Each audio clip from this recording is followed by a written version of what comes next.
வணக்கம். அன்பார்ந்த குரு ஜோதிட நேயர்களுக்கு உங்கள் ஜோதிடர் JMS சந்திரமௌலியின் ஜோதிட பதிவு. இந்த பதிவில் நம்ம பார்க்க இருக்கிறது மிதுன லக்ன அன்பர்களுக்கு 2025 மார்ச் 29 நடக்கக்கூடிய சனிப்பெயர்ச்சியை பற்றிய ஒரு முன்னோட்ட பதிவாக பார்க்குறோம்.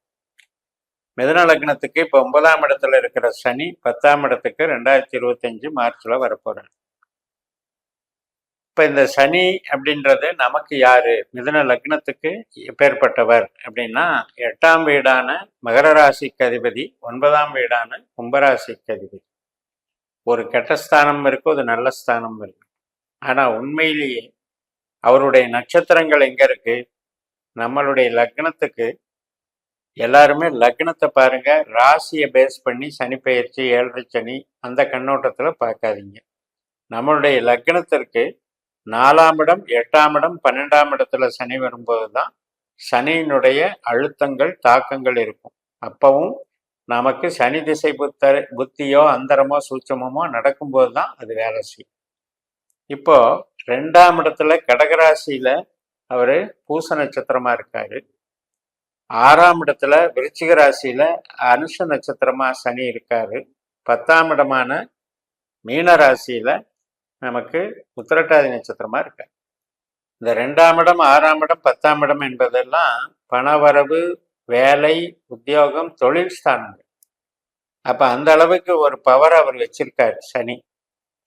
அந்த ஸ்தானத்துக்கு, அந்த நட்சத்திரங்கள் உள்ள ஸ்தானத்துக்கு நல்ல ஆற்றல்ல இருக்காரா அப்படிங்கிறத நம்ம பார்க்கணும். இப்ப இருக்கிறது உத்திரட்டாதி நட்சத்திரம் இருக்கிற மீனராசிக்கு 12ல இருக்கார். பூச நட்சத்திரம் இருக்கிற கடகராசிக்கு 8ல இருக்கார். அதே மாதிரி அனுச நட்சத்திரம் இருக்கிற விருச்சிக ராசிக்கு 4ல இருக்கார். அதனால அவருடைய ஆற்றல்ல 4, 8, 12ங்கிற ஒரு கெட்ட ஆற்றலை வழங்கக்கூடியதாக இப்ப இருக்கார். இப்ப அடுத்து அவரு மீனராசியில என்ட்ரி ஆக உடனே பூரட்டாதி நட்சத்திரத்துக்கு வருவார். 4ஆம் பாதம். இப்ப இருக்கிறது பூரட்டாதி 1, 2ல போவாரு. வக்கரத்துல போயிட்டு மறுபடியும் அதே நட்சத்திரத்துல பயணிச்சு அந்த மார்ச் மாதம் பயிற்சி ஆகும்போது பூரட்டாதி 4ஆம் பாதத்துக்குள்ள நுழைவார். அதுக்கப்புறம் உத்திரட்டாதி 4 பாதங்கள் போவார். இந்த உத்திரட்டாதி என்பதுதான் சனியினுடைய சொந்த நட்சத்திரம். அந்த நட்சத்திரத்துல வரும் பொழுது சனி நமக்கு நன்மைகளை செய்வார். 9ஆம் இடமான கும்பராசியினுடைய பாக்கியஸ்தானத்தினுடைய பலனை அப்படியே செய்வார்.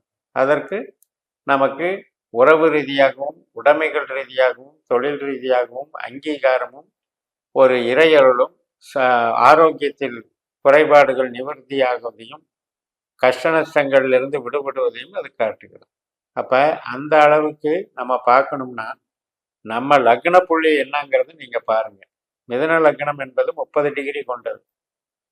இப்ப உங்களுடைய லக்னத்துல இருக்கிற நட்சத்திரங்கள் மிருகசிரீஷம் 3, 4 பாதங்கள், திருவாதிரை 4 பாதங்கள், புனர்பூசம் 3 பாதங்கள். இப்போ இப்படி 9 நட்சத்திரத்துல எந்த நட்சத்திர பாதத்துல நம்ம லக்னம் அமைஞ்சிருக்குன்னு பார்த்தாதான் உங்களுடைய லக்ன புள்ளியை கண்டுபிடிக்க முடியும். அதை கண்டுபிடித்தாதான் 12 பாவங்களுக்கும் உள்ள புள்ளியை நீங்கள் அறிய முடியும். இந்த புள்ளி என்பதுதான் தொடக்க முனை.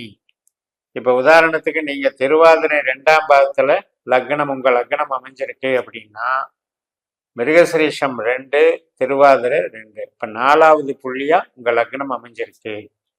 இப்ப நம்ம மார்ச் மாசத்துல சனி பெயர்ச்சி ஆன உடனே நம்ம 10ஆம் இடமான மீனத்துல வந்துருச்சுன்னு நம்ம நினைக்க வேண்டிய அவசியம் இல்லை.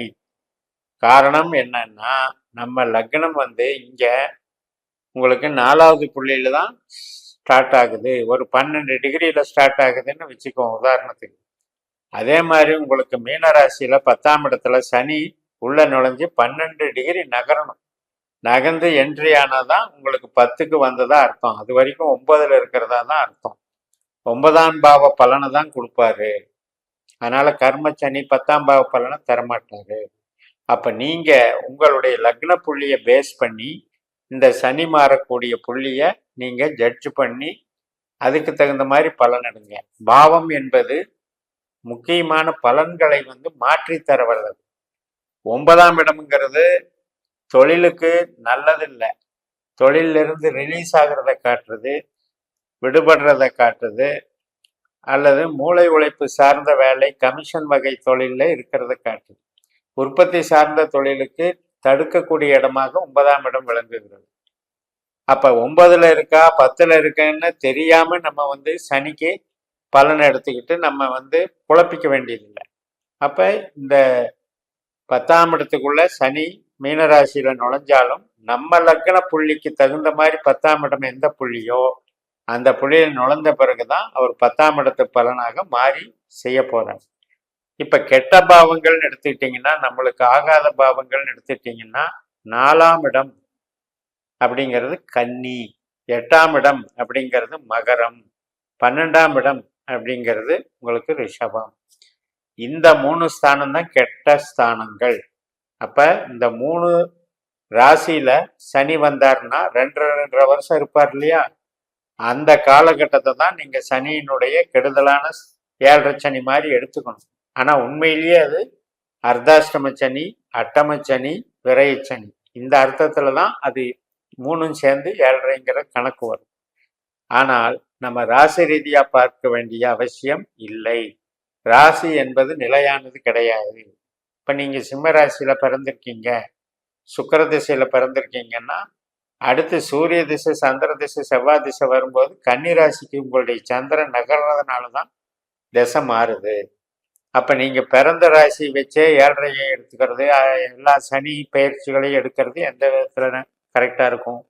அதனால உங்க லக்ன புள்ளிக்கு கரெக்டான ஒரு பாகையில பவுண்டரியில சனி பயிற்சியாகி வரும் பொழுது மட்டும்தான் உங்களுக்கு வந்து அந்த பலனை தரும். இப்ப நம்ம சிஷ்டப்படி நட்சத்திர சூத்திர முறைப்படி நீங்க 12 பாவ உபநட்சத்திரங்களை கண்டுபிடிக்கணும். அப்ப அக்யூரேட்டா உங்களுக்கு தொழில் கிரகம் எது, உங்களுக்கு உறவு சார்ந்த கிரகம் எது, ஆரோக்கியத்துக்கு நன்மை செய்யறது எது, கஷ்ட நஷ்டத்தை கொடுக்கறது எதுன்னு அதுல வந்துடும். அந்த கிரகம் தான் உங்களுக்கு தீமையை செய்யும். அது எப்ப செய்யும்? அதனுடைய திசாபுத்தி அந்தரங்கள் வரும் பொழுது, அல்லது இவருடைய நட்சத்திரத்துல வேறு எந்த கிரகம் இருக்கோ அந்த கிரகத்தினுடைய திசாபுத்தி அந்தரம் வரும் பொழுது செய்யும். இதுதான் வந்து ரூல். இப்ப சனி வந்து பூரட்டாதி நட்சத்திரத்துல 4ஆம் பாதத்துக்குள்ள என்ட்ரி ஆவார் இந்த மார்ச் மாசம். அப்ப உங்க ஜாதகத்துக்கு குரு வந்து 7ஆம் வீட்டுக்கும் 10ஆம் வீட்டுக்கும் உரியவர், சனி வந்து 8ஆம் வீட்டுக்கும் 9ஆம் வீட்டுக்கும் உரியவர். இப்படி ஒரு பாவ தொடர்பு கனெக்ட் பண்ணுது. உபநட்சத்திரத்துல பாத்தீங்கன்னா இன்னும் உங்களுக்கு என்னென்ன பாவங்கள் தொடர்பு வருதுங்கிறது இன்னும் தெளிவா தெரியும். அப்படி பார்க்கும்போது அது வந்து உங்களுக்கு குருவோ சனியோ 8ஆம் இடம் 12ஆம் இடம் தொடர்பு இல்லாமல் இருக்கணும். 8, 12 உபநட்சத்திரங்களாக இல்லாமல் இருந்தால் நம்மளுக்கு நன்மை தரப்போகுதுன்னு அர்த்தம். அதுல ஒன்றும் தீமையே கிடையாது. அதனால சனி எந்த இடத்துல நகர்ந்தாலும் நமக்கு சனியினாலதான் கஷ்டம் நடக்குதுன்னு நினைச்சுக்கிறது மிக மிக தவறானது. உங்களுக்கு உங்க லக்ன அமைப்பு படி பணம் தரக்கூடிய ஒரு யோகம் பெற்றிருக்கிறார் சனி பகவான். வேலை வாய்ப்பு, ஒரு உத்தியோகத்துல வளர்ச்சி, சர்வீஸ் மைண்டு, இதையெல்லாம் கொடுக்குறாரு சனி பகவான். அதே மாதிரி சொந்தமாக தொழில் ஃபேக்டரி நடத்துறது, தொழிலதிபர் ஆகிறது, மிகப்பெரிய அளவில் செல்வந்தராக விளங்குறது, அந்தஸ்து மரியாதை பப்ளிக் சர்வீஸ்ல மிகப்பெரிய கௌரவமாக நடத்தப்படுறதையும் சனி பகவான் தான் வச்சிருக்காரு. அப்படிப்பட்ட ஒருத்தர் உங்க ஜாதகத்துல எப்படி இருக்காரு, என்ன நட்சத்திர தொடர்புல இருக்காரு, என்ன பாவ தொடர்புல இருக்காருங்கிற வச்சுதான் சனியினுடைய நல்லது கெட்டது நீங்க தீர்மானிக்க முடியும். அதனால இப்ப வந்து இந்த புள்ளி கணக்குல பாத்தீங்கன்னா யாருக்கெல்லாம் மிருகசிரீஷம் 3ஆம் பாவத்துல நீங்க மிதுன லக்னத்துல பிறந்திருக்கீங்களோ அவங்களுக்கு தான் இம்மீடியட்டா 10ல சனி வர்றாரு. மார்ச் மாதம் 29ஆம் தேதி கர்மச்சனியா வர்றார். அவர் வந்து குரு மாதிரி செயல்படுவார். அதுக்கப்புறம் அந்த பூரட்டாதி 4ஆம் பாதம் கழிச்சு உத்திரட்டாதி 1ஆம் பாதத்துல நுழையும் போது சனி தன்னுடைய சொந்த நட்சத்திரத்துல நுழையும் போது தொழில் ரீதியாக உங்களுக்கு மூளை உழைப்பு சார்ந்து, மார்க்கெட்டிங் சார்ந்து, கமிஷன் வகை சார்ந்து, இதன் மூலமாக உங்களுக்கு நன்மைகளை செய்வார் என்று கூறி நிறைவு செய்கிறேன். இந்த சேனலை சப்ஸ்கிரைப் பண்ணி ஷேர் பண்ணுங்க. உங்க தனிப்பட்ட ஜாதக பலாபலன்களை என்னுடைய வாட்ஸ்அப் நம்பர்ல தொடர்பு கொண்டு பலன் பெறுங்கள். உங்களிடமிருந்து விடைபெறுகிறேன். உங்கள் JMS. நன்றி, வணக்கம்.